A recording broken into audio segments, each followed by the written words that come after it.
নমস্কাৰ সুপ্ৰভাত মই ৰিংকুমণি বৰুৱাই আপোনালোক সকলোকে স্বাগতম জনাইছোঁ জ্যোতিষশাস্ত্ৰৰ আজিৰ সিদ্ধান্তিৰ মাজলৈ আমাৰ সৈতে প্ৰতিদিনেই এই সময়ছোৱাত উপস্থিত থাকে জ্যোতিষশাস্ত্ৰবিদ কিৰয়ক দাদা স্বাগতম জনাইছোঁ ধন্যবাদ নমস্কাৰ আমি প্ৰথমে আজি কেনেকুৱা ধৰণৰ যাত্ৰা সময় আৰু শুভ এইখিনি কথা জানি লওঁ তাৰ পাছত আমি ৰাশিফলৰ মাজলৈ আগবাঢ়িম হয় আজি 18 ডিচেম্বৰ 2 পুহ আজিৰ দিনটোত তিথি কৃষ্ণা চতুৰ্দশী ধৃতি যুগ আজি বৃশ্চিক ৰাশি বিপ্ৰবৰ্ণ অনুৰাধা নক্ষত্ৰ দেৱগণ আজি যাত্ৰা নাই পাপ যুগ দুখ আছে আজি শুভ কৰ্ম নাই দিনটোত মাছ মাংস কণী মিঠাতেল আদি খোৱা নিষেধ এতিয়া আহিছোঁ আজিৰ দিনটোৰ ৰাশিফললৈ প্ৰথমতে মই মেষ ৰাশিৰ ফলাফল ক'ম এৰিছ দুখন টায়াৰ কাৰ্ড লৈছোঁ চৰ্টছ এণ্ড ওৱানছ এই দুখন কাৰ্ড মতে আজি আপোনাৰ দিনটো বৰ এটা ভাল দেখা নাযায় তাৰমানে কোনো ভাল কাম কৰিবলৈ গ'লেও তেনে ছাকচেছ নাহে আজি দূৰ যাত্ৰা নকৰি দূৰত ভ্ৰমণ নকৰি যিকোনো নতুন কাম কৰোঁতে উৎসাহ পাব ব্যৱসায় বাণিজ্যত অৱশ্যে লাহে লাহে শুভ ফল আহিব আজিৰ দিনটোত পাৰিলে তামৰ আঙুঠি এটা পিন্ধক পাৰ্পল কালাৰ লাকি কালাৰ হ'ব হোৱাইট কালাৰ আনলাকি এতিয়া আহক বৃষ ৰাশিলৈ টৰাছ চৰ্টছ এণ্ড চৰ্টছ এই দুখন কাৰ্ড মতে আজি হাত ভৰিৰ বিষত অশান্তি পাব পাৰে তাৰমানে বিষ বেদনা থাকিব সন্তানৰ শুভ পুৰণি বন্ধুক লগ পোৱাৰ সম্ভাৱনা কৰ্মস্থানত শুভ ফল দেখুৱাই আছে কৰ্মৰ ক্ষেত্ৰত ভাল ফল পাব নিবনুৱাসকলৰো ভাল প্ৰেমত কিন্তু ভুল বুজাবুজি থাকি যাব পাৰে বৃষ ৰাশিৰ জাতক জাতিকাসকলে আজিৰ দিনটোত শংখৰ আঙুঠি পিন্ধে লাকি কালাৰ হ'ব red and white unlucky colour হ'ব গল্ডেন কালাৰ এতিয়া আহক মিথুন ৰাশিৰ জেমিনি পেণ্টাকলছ এণ্ড ওৱানছ এই দুখন কাৰ্ড মতে আজি চলা ফুৰাত সাৱধানে থাকক সৰু সুৰা দুৰ্ঘটনাৰ যুগ আছে মানসিক অৱস্থা ঠিকে থাকিব ব্যৱসায় বাণিজ্যত অৱশ্যে কিছু বাধা আহিব পাৰে তাৰমানে ব্যৱসায়ত আপুনি যিমানে ট্ৰাই নকৰে কিয় আজি কিন্তু তেনে ছাকচেছ নাহে আজিৰ দিনটোত প্ৰেমত অৱশ্যে শুভ ফল দিনটোৰ আৰম্ভণিতে শিৱ মন্দিৰত কেইটামান বেল দান কৰক লাকি কালাৰ য়েলো আনলাকি কালাৰ হ'ব ব্লু কালাৰ এতিয়া আহিছোঁ কৰ্কট ৰাশিলৈ কেঞ্চাৰ ওৱানছ এণ্ড পেজ অফ শ্ব'ৰ্টছ এই দুখন কাৰ্ড মতে কৰ্কট ৰাশিৰ জাতক জাতিকাসকলৰ সন্তানৰ বাবে শুভ ফল পাব বিয়া বাৰুৰ যোগাযোগ তাৰমানে সন্তানৰ বিয়া বাৰুৰ যোগাযোগত শুভ যাত্ৰাৰ বাবে শুভ দিন ঘৰুৱা দিশত অশান্তিৰ সৃষ্টি হ'ব পাৰে ঘৰখনত কাজিয়া পেচাল থাকি যাব পাৰে শৰীৰ শুভ প্ৰেমত মধ্যম ফল পাব আজিৰ দিনটোত কৰ্কট ৰাশিৰ জাতক জাতিকাসকলে ঘৰখনত নাম কীৰ্তন দিয়ক নিশ্চয় শুভ ফল দিব মেৰুণ কালাৰ লাকি হোৱাইট কালাৰ আনলাকি আমি এখন পত্ৰ লৈছোঁ এইখিনিতে হয় এগৰাকীয়ে পুহ মাহৰ বিষয়ে জানিব বিচাৰিছে পুহ মাহত বিয়াৰ যোগ আছেনে নাই হয় পুহ মাহত সাধাৰণতে বিয়াৰ যোগ নাথাকে সূৰ্য যেতিয়া মীন নতুবা ধনু ৰাশিত প্ৰৱেশ কৰে তেতিয়া ৰবি মানে সূৰ্য বৃহস্পতিৰ ঘৰত আহি যায় তাৰমানে মীনৰ অধিপতি বৃহস্পতি ধনু ৰাশিৰ অধিপতিও বৃহস্পতি আৰু 16-17 ডিচেম্বৰ সূৰ্য ধনু ৰাশিত প্ৰৱেশ কৰিব তাৰমানে বৃহস্পতিৰ ঘৰত প্ৰৱেশ কৰিব আৰু পুহ মাহৰ আৰম্ভণি একচুৱেলি আজি 18 ডিচেম্বৰ পুহ মাহৰ অলৰেডি আৰম্ভণি হৈ গৈছে গতিকে এই পুহ মাহটোত কিন্তু কোনো ধৰণৰ শুভ কৰ্ম কৰা নিষেধ যেনে বিয়া বাৰু নাথাকে আপুনি কুঁৱা খান্দিব নোৱাৰে মুণ্ডন কৰিব নোৱাৰে দেৱ দেৱী প্ৰতিষ্ঠা কৰিব নোৱাৰে দীক্ষা গ্ৰহণ কৰিব নোৱাৰে যাত্ৰা আদিৰ ক্ষেত্ৰতো কিন্তু সাৱধান থাকিব লাগে পুহ মাহত কোনো ধৰণৰ শুভ কৰ্ম নহয় অৱশ্যে 14 জানুৱাৰীৰ পাছত যেতিয়া মকৰ সংক্ৰান্তিৰ সময়ত সূৰ্য উত্তৰায়ণত যাব তেতিয়া কিন্তু সকলো ধৰণৰ শুভ কাম আপুনি কৰিব পাৰে ধন্যবাদ জনাইছোঁ আমাৰ এই অনুষ্ঠানটো অব্যাহত থাকিব আমি এইখিনিতে এটি চমু বাণিজ্যিক বিৰতি ল'ব বিচাৰিছোঁ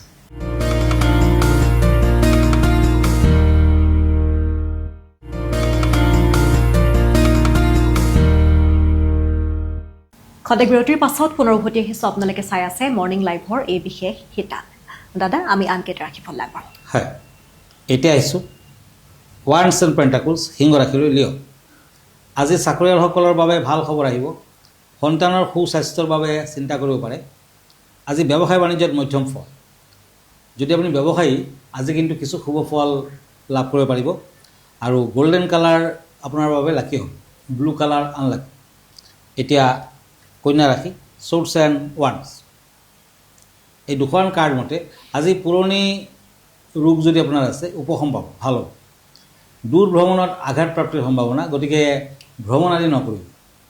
আজি ব্যৱসায় বাণিজ্যত আৰু বিয়া বাৰুৰ ক্ষেত্ৰত যথেষ্ট বাধাৰ যোগ দেখা যায়।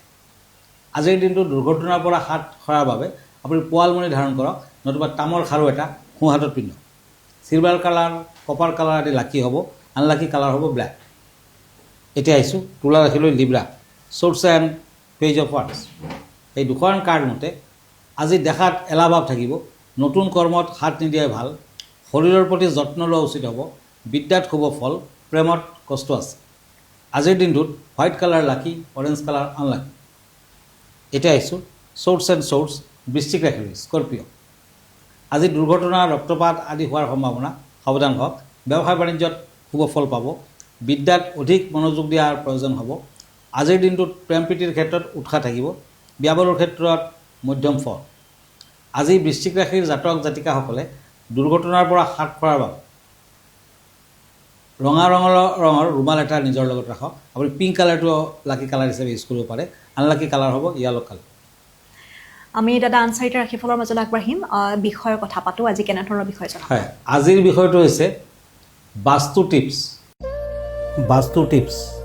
যি ঘৰত মা লক্ষ্মীৰ কৃপা থাকে সেই ঘৰত কেতিয়াও ধনৰ অভাৱ নহয়, মানুহ সদায় সমৃদ্ধশালী হৈ থাকে। কিন্তু মা লক্ষ্মীয়ে যদি কৃপাদৃষ্টি আঁতৰাই লয় তেন্তে ধনী মানুহ দুখ কষ্টত পৰিব পাৰে। বাস্তুশাস্ত্ৰ অনুসাৰে ঘৰৰ কিছুমান বিশেষ স্থানত কিছুমান শুভ বস্তু ৰাখিলে দেৱী লক্ষ্মী সন্তুষ্ট হয় আৰু ভক্তসকলক কৃপা কৰে। সেইবাবে প্ৰতিটো ঘৰত অন্ততঃ এটা শুভ বস্তু অৱশ্যে ৰাখিব লাগে। নম্বৰ 1, স্বস্তিক চিহ্ন। স্বস্তিক চিহ্নক অত্যন্ত শুভ আৰু সৌভাগ্যৰ প্ৰতীক বুলি ধৰা হয়। ঘৰৰ মুখ্য দুৱাৰ বা পূজাস্থানত ইয়াক ৰাখিলে ইতিবাচক শক্তিৰ প্ৰৱাহ বৃদ্ধি পায়। বাস্তুশাস্ত্ৰ অনুসাৰে ঘৰৰ উত্তৰ দিশ আৰু ঈশান কোণ স্বস্তিক অংকন কৰিলে বিশেষ ফল লাভ হয়। ঘণ্টা। ঘৰৰ মন্দিৰত তাম বা পিতলৰ ঘণ্টা ৰাখি পুৱা গধূলি পূজাৰ সময়ত বজালে যথেষ্ট লাভ হয়।